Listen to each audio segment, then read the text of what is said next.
तो हमें बताया, मैं उस दिन अपना नॉमिनेशन वापस ले लूं। मधुबनी के लोगों ने लोकसभा में लगातार 15 साल कमल खिलाने का काम किया, लेकिन 15 साल में अगर कमल वालों ने अगर कोई भी एक प्रोजेक्ट भारत सरकार से ला के चलाने का काम किया है, बताया, मैं उस दिन अपना नॉमिनेशन वापस ले लूंगा।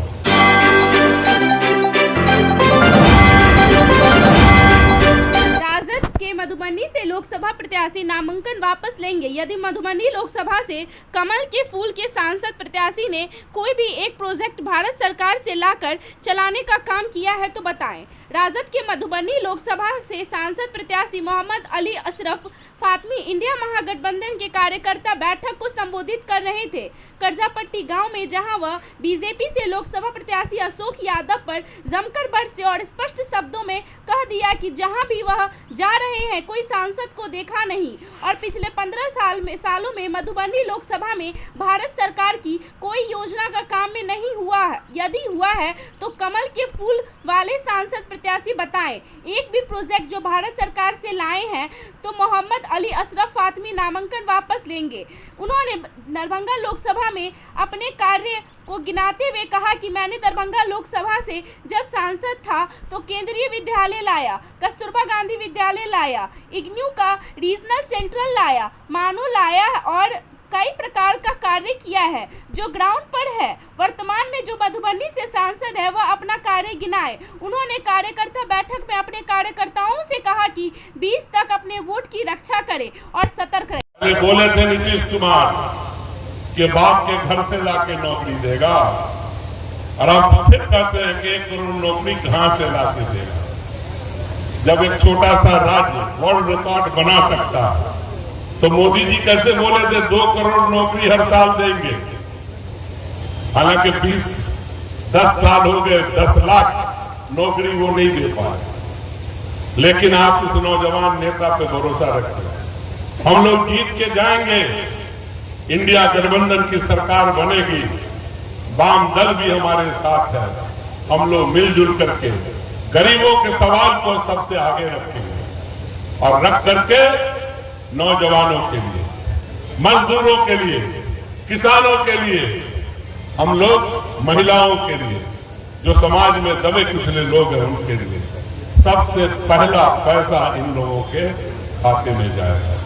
इसलिए साथियों, जरूरत इस बात की है, बताओ ये उम्मीदवार है, मैं जहां जा रहा हूं लोग कहते हैं कि देखा नहीं पिछले 5 साल।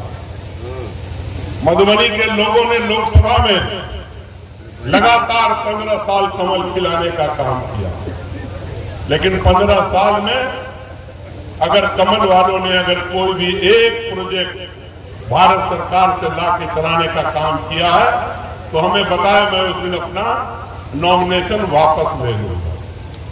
ये झूठे लोग अब क्या बोलता है, मोदी के नाम पे वोट दे दो।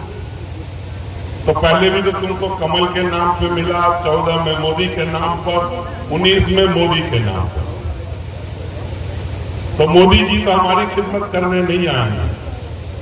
यहां से जो सांसद बनेगा वही यहां की खिदमत करेगा और वही यहां का ध्यान भी रखेगा। इसलिए मैं वादा करना चाहता हूं, आप लोग पहले मेरे पास रह चुके हो। दरभंगा को बड़ी रेल लाइन हो, दरभंगा को पासपोर्ट ऑफिस हो, दरभंगा को केंद्रीय विद्यालय हो, हर प्रखंड में कस्तूरबा गांधी आवासीय विद्यालय हो, हर आपका NIOS का रीजनल सेंटर, इग्नू का रीजनल सेंटर, मानू का रीजनल सेंटर, ये सब आपके भाई की देन है। मैं आपसे वादा करना चाहता हूं, आप अगर जिताओगे तो निश्चित रूप से मधुबनी का ध्यान हम पूरी तरह से रखेंगे।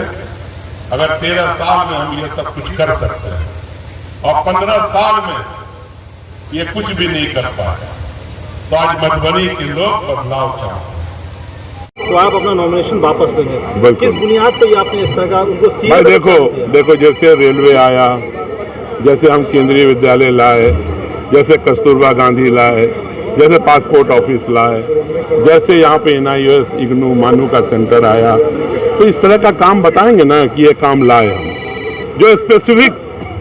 कल हम सुन रहे थे उनका कि कोई रोड पास कर गया ईस्ट वेस्ट कॉरिडोर, तो उसका जिक्र तो करना बेकार है। कोई स्पेसिफिक काम बताएं जो किया। अगर उन्होंने एक नाम लिया 0 माइल से जयनगर वाली रोड का, वो तो डॉक्टर फराज फातमी ने उसको ठीक कराया और उसी ने अप्रूवल लिया, तो किससे झूठ बोल रहे हैं वो? तो ये सब काम तो किया हुआ है। आपने स्पेसिफिक मधुबनी के लिए क्या काम किया वो बताएंगे ना।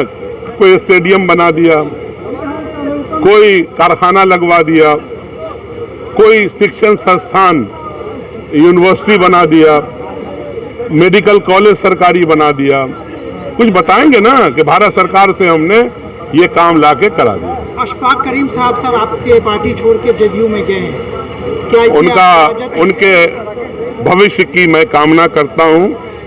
क्या मिथिलांचल में उनके जाने से प्रभाव पड़ेगा वोटर पर? उनका जाने से कहीं प्रभाव नहीं पड़ेगा। आप क्या चिंता करते हैं?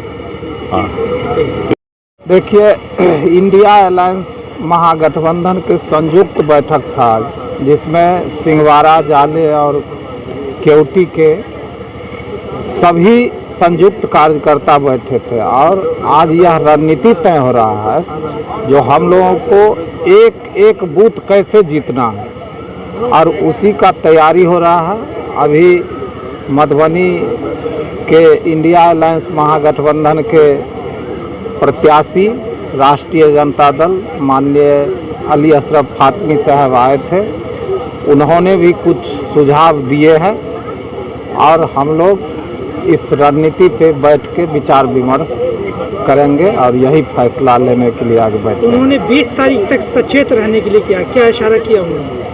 देखिए, हमें एक एक बूथ पे आज जो रणनीति बन रही है उसमें सभी कोऑर्डिनेशन को नियुक्त करना है और उन्हें 20 तारीख तक, जब तक हम वोट को गिरा नहीं ले तब तक हमें सचेत रहना है। यही उनका उद्देश्य था कहना, और जब हम यह कर लेंगे तो निश्चित रूप से चुनाव को जीतने का काम करेंगे। सनी के आने से क्षेत्र में कितना फायदा मिलेगा इंडिया अलायंस को? जरूर फायदा मिलेगा। 2 और 1 3 हो जाता है। तो जब हमारी गठबंधन में मुकेश सहनी जी भी अपने समाज के लिए काम किए हैं तो निश्चित रूप से फायदा मिलेगा। हम लोग सभी इंडिया गठबंधन के जितने भी साथी हैं, जितने भी पार्टी हैं, सभी लोग आज डॉक्टर भीमराव अंबेडकर जी के जयंती पर संविधान बचाने के लिए कि भारत का संविधान खतरे में है, इसलिए हम लोग सभी लोग संकल्प लेने आए हैं कि इस लोकसभा चुनाव में जो एनडीए गठबंधन के प्रत्याशी हैं राष्ट्रीय जनता दल के मोहम्मद अली अशरफ फातमी साहब, जिनका चुनाव चिन्ह लालटेन है, उन पर मजबूती से वोट दे करके इंडिया गठबंधन के हाथ को मजबूत करें और भारत के संविधान को बचाने का काम करें। घर तक कैसे पहुंचेगी इसकी भी कोई प्लानिंग है? उसी के लिए हम लोग आज यहाँ पर बैठे हैं कि कार्यकर्ताओं को ये समझाने के लिए कि हम जो सिस्टम से लड़ रहे हैं वो सिस्टम राजनीतिक है, सरकार का सिस्टम है, आर्थिक सिस्टम है, उसके विरुद्ध हम लोग लड़ रहे हैं। उसके लिए हमारे पास क्या ताकत है? हमारे पास ताकत है आम जनता का वोट और हमारे वर्कर्स। उनको हम लोग जागरूक कर रहे हैं कि 20 तारीख तक कम से कम जागे रहिए, 24 घंटे जागे रहिए, क्योंकि भारतीय जनता पार्टी हर एक उपाय करेगा किसी तरह से उनको वोट मिले, क्योंकि काम के नाम पे उनको वोट नहीं है। उसी के लिए हम लोग यहाँ बैठे हैं। भाजपा मटन और मछली पे आ गई है, सियासत कर रही है, क्या प्रतिक्रिया आपकी? उनको शायद सनातन धर्म का ज्ञान नहीं है। बोलते तो हैं लेकिन मोदी जी और भारतीय जनता पार्टी को ज्ञान नहीं है। मोदी जी मिथिलांचल में आइए, चलिए उच्चैठ भगवती, कैसे नवरात्रा वहाँ पर होता है चल के समझिए। रजरप्पा जाइए, जाके समझिए कैसे वहाँ पे खाने पीने से का कोई मतलब नहीं है। उनके वो क्या बोलेंगे? धर्म की राजनीति करना चाहते हैं, काम के नाम पे तो उनको सुनबट्टा सन्नाटा है। मोदी लहर बरकरार है कहा जा रहा है। कौन सा लहर आपको दिख रहा है? लहर कहाँ लहर दिख रहा है आपको? भाई हम लोगों को तो कहीं नहीं लहर दिख रहा है। अंबेडकर जी की जयंती है और संविधान बचाने का हम संकल्प ले रहे हैं 400 की जो बात वो कह रहे हैं, 400 पेट्रोल की बात कर रहे हैं कि इस चुनाव में अगर भाजपा की सरकार हो गई तो पेट्रोल का दाम 400 हो जाएगा, 400 सीट नहीं हो जाएगा। आपने देखा है कि भाजपा के उम्मीदवार को कई राज्यों में जनता ने खदेड़ा है। इसीलिए हम आज इंडिया गठबंधन के तरफ से यहाँ हम संकल्प ले रहे हैं और अंबेडकर जयंती के मौके से हम संविधान बिचाने का ये संकल्प ले रहे हैं कि देश में जो घोर संकट है, संविधान पर जो खतरा है, उस खतरा को मिटाने के लिए जो अभी चुनाव है, उस चुनाव में इंडिया गठबंधन का उम्मीदवार जीतेगा तो संविधान बचेगा। इस सवाल को लेकर के हम आज संकल्प ले रहे हैं। मोदी जी का नीतीश कुमार ने चरण छुआ, एक फोटो वायरल हो रहा, अशफाक करीम का भी रात उन्होंने चरण छुआ है। क्या कहेंगे नीतीश कुमार के चरण छूने पे? नीतीश कुमार तो हमको लग रहा है कि गांजा पी करके बउआ गए हैं और देश का, राज्य का को अपमानित कर रहे हैं कि मोदी का वो पैर छू करके प्रणाम। ये देश राज्य के जो मुख्यमंत्री करीम साहब का भी पाँव छुआ रात उन्होंने। अशफाक करीम साहब जो है सो शिक्षा माफिया है, वो तो घर तलाशेंगे ही सत्ता का, इसीलिए वो अशफाक करीम साहब उनका पैर छुए हैं। थैंक यू फॉर वॉचिंग दर्पण 24 न्यूज। खबर को सबसे पहले पाने के लिए यूट्यूब पर देख रहे हैं तो सब्सक्राइब करें, फेसबुक पर देख रहे हैं तो फॉलो करें। कमेंट्स में अपनी राय या अपने आस पड़ोस में समस्या हमें बताएं। हमें सपोर्ट करने के लिए लाइक और शेयर अवश्य करें। धन्यवाद। थैंक यू फॉर वॉचिंग दर्पण 24 न्यूज। खबर को सबसे पहले पाने के लिए यूट्यूब पर देख रहे हैं तो सब्सक्राइब करें, फेसबुक पर देख रहे हैं तो फॉलो करें। कमेंट्स में अपनी राय या अपने आस पड़ोस में समस्या हमें बताएं। हमें सपोर्ट करने के लिए लाइक और शेयर अवश्य करें। धन्यवाद।